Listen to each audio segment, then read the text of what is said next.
Hello dear friends, welcome to RJ's physics classes. Electromagnetic induction, വൈദ്യുത കാന്തിക പ്രേരണം എന്നുള്ള മലയാളം വാക്കിൻ്റെ ഇംഗ്ലീഷ് ഇലക്ട്രോമാഗ്നറ്റിക് ഇൻഡക്ഷൻ. ഇലക്ട്രോമാഗ്നറ്റിക് ഇൻഡക്ഷനിൽ ഫാരഡേസ് ലോ, ലെൻസ് ലോ പറഞ്ഞ് പിന്നെ മോഷണൽ EMF എന്നുള്ള ടോപ്പിക്കാണ് നമ്മൾ അവസാനം പറഞ്ഞത്. Motional EMF, when a conductor is moving through a magnetic field, the EMF induced on that conductor. Okay, ഇതായിരുന്നു നമ്മൾ കഴിഞ്ഞ വീഡിയോയിൽ പറഞ്ഞത്. സംശയമില്ലല്ലോ? പറഞ്ഞ ലോജിക് ക്ലിയർ അല്ലേ? ആ ഐഡിയാസ് കൃത്യമായി നമുക്ക് കിട്ടിയിട്ടുണ്ടാവും. ഓക്കെ, ഇനി ഒരു കണ്ടക്ടർ സ്ട്രെയിറ്റ് ആയിട്ട് മൂവ് ചെയ്യുമ്പോൾ അതിലുണ്ടാവുന്ന ഇൻഡ്യൂസ്ഡ് EMF ആണ് കഴിഞ്ഞ വീഡിയോയിൽ പറഞ്ഞതെങ്കിൽ ഒരു കണ്ടക്ടർ മാഗ്നറ്റിക് ഫീൽഡിലൂടെ റൊട്ടേറ്റ് ചെയ്യുമ്പോൾ അതിലുണ്ടാവുന്ന ഇൻഡ്യൂസ്ഡ് EMF, അതാണ് ഈ ടോപ്പിക്കിൽ പറയാൻ വിചാരിക്കുന്നത്. ഓക്കെ, അതിന് മുന്നേ ബുക്കും പെന്നൊക്കെ എടുത്തിട്ടുണ്ടാവുമെന്ന് പ്രതീക്ഷിക്കണോ? പഠിക്കാൻ റെഡിയായി, അല്ലെങ്കിൽ ഫിസിക്സിലെ കോൺസെപ്റ്റ് മനസ്സിലാക്കാൻ റെഡി ആയിട്ടായിരിക്കും നിങ്ങൾ ഇരിക്കണമെന്നാണ് ഞാൻ പ്രതീക്ഷിക്കണേ. ഓക്കെ, സോ ഒരു പ്രോബ്ലം ആയിട്ട് നമുക്ക് തുടങ്ങാം. ഒന്നാമത്തെ question. Okay, question number 1. A train is running on a meter gauge. A train is running on a meter gauge with a velocity 72 km/h. A train is running on a meter gauge with a velocity 72 km/h.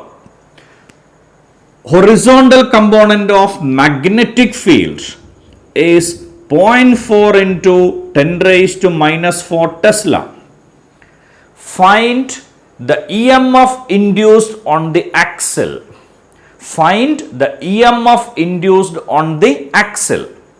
Okay, so a train is running on a meter gauge with a velocity 72 km/h.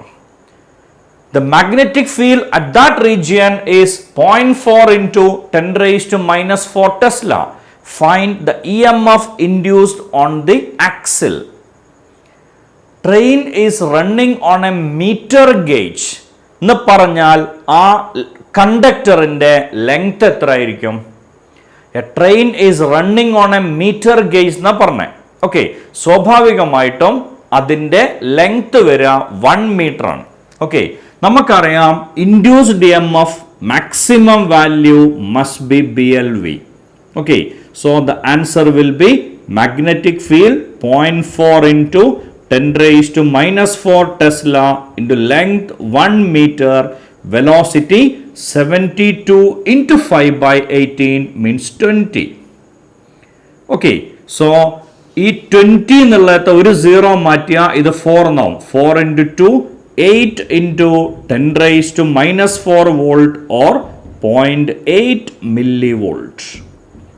ഇതാണ് induced EMF on the axle. Logic clear ആയില്ലേ? Okay, a train is running on a metre gauge എന്നാണ് പറഞ്ഞത്, means length is 1 metre. Okay, magnetic field at that region is 0.4 into 10 raised to minus 4 Tesla. Okay, then find the EMF induced on the axle. So അതിൻ്റെ length 1 metre, magnetic field തന്നു, velocity തന്നു, സ്വാഭാവികമായിട്ടും അതിൻ്റെ induced EMF കിട്ടും. പറഞ്ഞ idea clear ആണല്ലോ? Okay, ഇനി നമുക്കറിയാം ഇങ്ങനെയുള്ളൊരു കണ്ടക്ടർ മാഗ്നറ്റിക് ഫീൽഡിലൂടെ നീങ്ങാണ്. ഇങ്ങനെയുള്ളൊരു കണ്ടക്ടർ മാഗ്നറ്റിക് ഫീൽഡിലൂടെ നീങ്ങുമ്പോൾ അതിൻ്റെ ഇൻഡ്യൂസ്ഡ് EMF കഴിഞ്ഞ വീഡിയോയിൽ പറഞ്ഞിരുന്നു. L is the displacement. Okay, between the 2 ends. ഈ രണ്ട് എൻഡുകൾ തമ്മിലുള്ള ഡിസ്പ്ലേസ്മെന്റ് ആണ്. എൻഡുകൾ തമ്മിലല്ല, ആക്ച്വലി ഇതിലൂടെ ചാർജ് മൂവ് ചെയ്യുമ്പോൾ ആ ചാർജിനുണ്ടാവുന്ന ഡിസ്പ്ലേസ്മെന്റ്. അത് ഈ ലെങ്ത് R ആണെങ്കിൽ ഓട്ടോമാറ്റിക്കലി ഇത് 2R എന്നാണ് വരിക. Okay, so BV into 2R, that must be the right answer. Logic clear അല്ലേ? ഓക്കെ, ഒരു ക്വസ്റ്റ്യനും കൂടെ. ആ ക്വസ്റ്റ്യൻ ഇതാണ്. Show that induced charge is delta phi divided by R. Show that induced charge is delta phi divided by r? It's a very simple question. നമുക്കറിയണ relation ഏതാ? ഈ ടോപ്പിക്കിൽ നമുക്കറിയണ റിലേഷൻ ഏതാണ്? നമുക്കറിയണ റിലേഷൻ E എന്ന് പറഞ്ഞാൽ d phi by dt or delta phi by delta t. അതിന് സംശയമില്ലല്ലോ. ഫാരഡേന്റെ law E എന്ന് പറഞ്ഞ delta phi divided by delta t. According to Ohm's law, voltage is nothing but current into resistance. That's equal to delta phi by delta t. And what is this current? Current എന്ന് പറഞ്ഞ delta Q by delta T നമുക്ക് already അറിയണതാണ്. So this is delta Q divided by delta T equal to into R equal to delta phi by delta T. Delta T നമുക്ക് cancel ചെയ്യാം. So delta phi is equal to delta Q equal to delta phi divided by R. Induced charge is delta phi divided by r. Logic clear ആയില്ലേ? പ്രശ്നങ്ങളൊന്നുമില്ലല്ലോ പറഞ്ഞ്. Okay, induced charge is delta phi divided by R. Okay ആണല്ലോ? Okay, then അടുത്ത topic ഞാൻ നേരത്തെ പറഞ്ഞു. When a conductor is rotating in a magnetic field, what should be the induced EMF on that conductor? ഇങ്ങനെയുള്ള magnetic ഫീൽഡിലൂടെ ഒരു conductor rotate ചെയ്യാം. Okay, കുറച്ച് കഴിഞ്ഞപ്പോൾ ആ കണ്ടക്ടർ ഇവിടെ എത്താണ്. സോ ഇത് എൽ ലെങ്ത് ഉള്ള ഒരു കണ്ടക്ടറാണ്. ഈ ആംഗിൾ തീറ്റ. ഓക്കെ, നമുക്ക് കണ്ടുപിടിക്കേണ്ടത് അവിടെയുള്ള ഇൻഡ്യൂസ്ഡ് EMFന്റെ ഇക്വേഷനാണ്. ഇൻഡ്യൂസ്ഡ് EMF എന്ന് പറഞ്ഞാൽ നമുക്കറിയാലോ, d phi by dt. Okay, phi എന്ന് പറഞ്ഞാൽ അഗെയിൻ നമുക്കറിയാം B A. So d by d t of B A. D by d t of B A. Okay, d by d t of B A. നമുക്ക് ബിനെ പുറത്തേക്ക് എടുക്കാം. So B into d A by d t. ഇതാണ് induced EMFന്റെ equation. E എന്ന് പറഞ്ഞ B into d A divided by d t. ഇത് L, ഇത് തീറ്റ. നമുക്കറിയാം arc by radius equal to angle. So arc equal to angle into radius. So what should be area? Area എന്ന് പറഞ്ഞ half into base into height. Means area is half L square theta. Okay, induced EMF E എന്ന് പറഞ്ഞ B into d A by d t ആണ്. Area കണ്ടുപിടിക്കാൻ half into base into height ആണ്. ഈ height എന്ന് പറഞ്ഞാൽ ഇവിടുത്തെ ആർക്ക് ലെങ്ത് ആണ്. That is L theta. Okay, then half into base into height, half L square theta. Induced EMF will be B into d by d t of half L square theta. ഇതിൽ half constant ആണ്, L constant ആണ്. So induced EMF is half B L square into d theta by d t. What is this d theta by d T?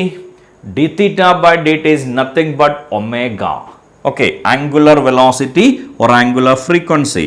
So induced EMF is equal to half B L square omega.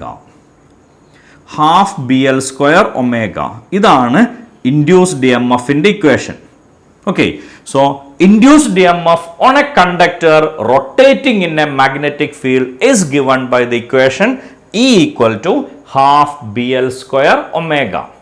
ഒരിക്കൽ കൂടെ പറയാം, ഒരു conductor L length ഉള്ളത്, ഇത് magnetic ഫീൽഡിലൂടെ rotate ചെയ്യാം. A conductor of length L is rotating in a magnetic field B. Okay, then the induced EMF on that conductor, we know induced EMF equal to d phi by dt, rate of change of magnetic flux. Induced EMF എന്ന് പറയുന്നത് rate of change of magnetic flux ആണ്, means d phi by dt. Okay, phi എന്ന് പറഞ്ഞ BA, B നെ പുറത്തെടുക്കാം. Then we will get the answer E equal to B into dA divided by dt. Okay, induced E M F എന്ന് പറഞ്ഞാൽ B into d A by d t ആണ്. Logic clear അല്ലേ? പ്രശ്നങ്ങളൊന്നുമില്ലല്ലോ. Okay, ഇനി area എന്ന് പറഞ്ഞാൽ ഇതൊരു triangle ആയിട്ട് നമുക്ക് അസ്യൂം ചെയ്യാം. സ്വാഭാവികമായിട്ടും area is half into base into height. Base എന്ന് പറഞ്ഞാൽ എൽ ആണ്, ഹൈറ്റ് എന്ന് പറഞ്ഞാൽ L theta. So area should be half L square theta. ഇത് നമ്മൾ ഈ ഇക്വേഷനിൽ സബ്സ്റ്റിറ്റ്യൂട്ട് ചെയ്യുമ്പോൾ E equal to B into d by d t of half L square theta. So induced EMF is equal to half BL square into d theta by dt. D theta by dt is angle divided by time. It's nothing but angular velocity or angular frequency. So the induced EMF will be half BL square omega. Okay, അടുത്തൊരു question.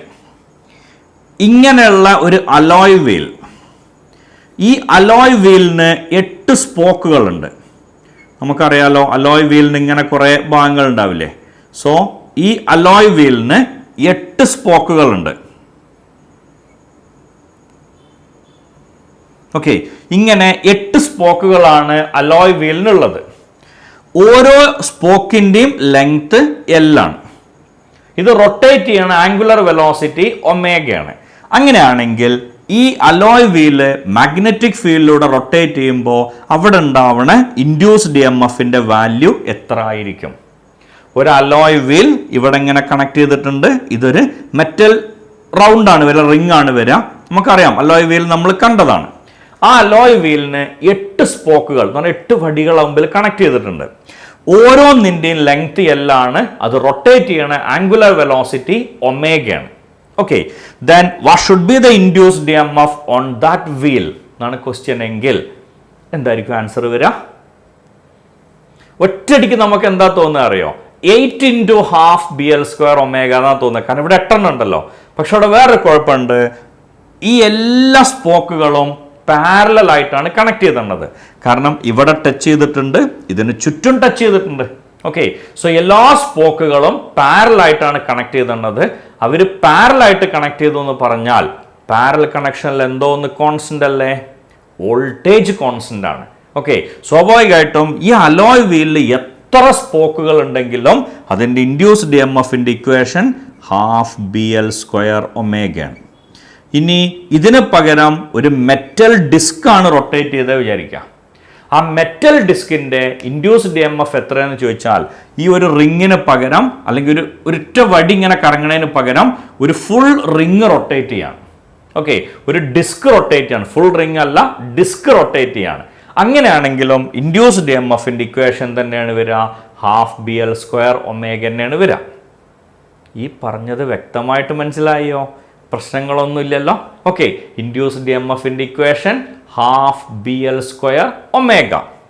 ഇനി ഈ omega എന്ന് പറഞ്ഞാൽ എന്താ? Omega എന്ന് പറഞ്ഞാൽ 2πf അല്ലേ, അല്ലെങ്കിൽ 2π ന്യൂ. ഓക്കെ, അത് കൊടുക്കുകയാണെങ്കിൽ ഇൻഡ്യൂസ്ഡ് ഇ എം എഫിൻ്റെ ഇക്വേഷൻ എങ്ങനെയല്ലേ വരിക? Induced E M F is equal to half B L square into 2π nu. Okay, ഈ 2 കട്ട് ചെയ്ത് പോകും.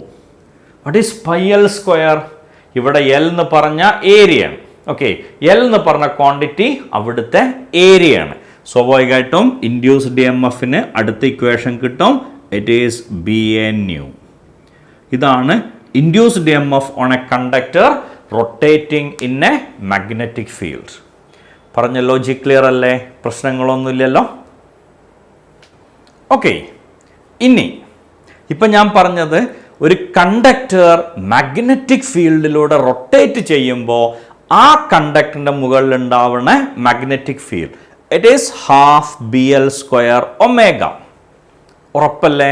പ്രശ്നങ്ങളൊന്നുമില്ലല്ലോ പറഞ്ഞാൽ. ഓക്കെ, ഒരു കണ്ടക്ടറിന് പകരം ഒരു റിംഗ് ആണ് മൂവ് ചെയ്തതെങ്കിൽ, മീൻസ് ഒരു അലോയ് വീലാണ് മൂവ് ചെയ്തെങ്കിൽ അവിടെയും ഹാഫ് ബി എൽ സ്ക്വയർ ഒമേഗയാണ്. കോടിക്കണക്കിന് സ്പോക്കുകൾ ഒന്നിച്ചു ചേർന്നാൽ ആ അലോയ് വീൽ ഒരു ഡിസ്ക് ആയിട്ട് മാറും. അവിടെയും ഇൻഡ്യൂസ്ഡ് ഇ എം എഫ് തന്നെയാണ് half B L square omega or simply B A new. Okay, B into area into frequency, magnetic field into area into frequency, that is induced E M F. ഈ ഫാരഡേന്റെ law എന്തായിരുന്നു? ഫാരഡേന്റെ law പറഞ്ഞേ. whenever magnetic flux in a circuit changes there will be an induced EMF. ഒരു സർക്യൂട്ടിൽ എപ്പോഴാണോ change in flux ഉണ്ടാവുന്നത് ആ മൊമെന്റിൽ അവിടെ induced EMF ഉണ്ടാവും. ഓക്കെ, ഒരു സർക്യൂട്ടിന് പകരം ഒരു മെറ്റൽ ഷീറ്റിലാണ് ചേഞ്ച് ഇൻ ഫ്ലക്സ് ഉണ്ടാവുന്നതെങ്കിൽ അവിടെ ഒരു സർക്കുലേറ്റിംഗ് കറണ്ട് ഉണ്ടാവും. ആ സർക്കുലേറ്റിംഗ് കറണ്ടിനെ വിളിക്കണ പേരാണ് eddy current. Okay, whenever magnetic flux associated with a metal sheet changes there will be a circulating current. That circulating current is called eddy current. Okay, ഒരു metal ഷീറ്റിന് across ഒരു change in flux produce ചെയ്താൽ ആ metal ഷീറ്റിൽ ഒരു circulating current ഉണ്ടാവും. Eddies means whirls, ചുഴികൾ circular ഷേപ്പിലല്ലേ. ഓക്കെ, സോ പറയാൻ ഭയങ്കര സിമ്പിൾ ആണത്. ഫാരഡേന്റെ ഫസ്റ്റ് ലോനെ നേരെ മാറ്റിയാൽ മതി, അല്ലെങ്കിൽ ഫാരഡേസ് ലോനെ നേരെ മാറ്റിയാൽ മതി. whenever magnetic flux associated with a metal sheet changes there will be a circulating current. That circulating current is called eddy current. ആ സർക്കുലേറ്റിംഗ് കറണ്ടിനെയാണ് നമ്മൾ എന്ത് പേര് വിളിക്കുക? എഡ്ഡി കറണ്ട് എന്ന് വിളിക്കുക. പറഞ്ഞ ഐഡിയ ക്ലിയർ അല്ലേ? Eddy current, that's our topic. whenever magnetic flux associated with a metal sheet changes there will be a circulating current. That circulating current is called eddy current. ആ circulating കറണ്ടിനെ നമ്മൾ വിളിക്കണ പേരാണ് eddy current. Got it? പ്രശ്നങ്ങളൊന്നുമില്ലല്ലോ പറഞ്ഞേ. That circulating current is called eddy current. Okay, ഈ eddy കറണ്ടിന്റെ applications എന്തൊക്കെയാണെന്നാണ്. ഒരു അപ്ലിക്കേഷൻ ആദ്യം പറയതാണ്, ഇങ്ങനെ ഒരു സർക്കുലേറ്റിംഗ് കറണ്ട് ഉണ്ടെങ്കിൽ ആ സർക്കുലേറ്റിംഗ് കറണ്ടിന്റെ ഭാഗത്ത് റെസിസ്റ്റൻസ് വളരെ കുറവായിരിക്കും. സ്വാഭാവികമായിട്ടും കറണ്ട് കൂടും. കറണ്ട് കൂടുമ്പോൾ I²RT എന്ന് പറഞ്ഞ ഹീറ്റ് ലോസ് കൂടും.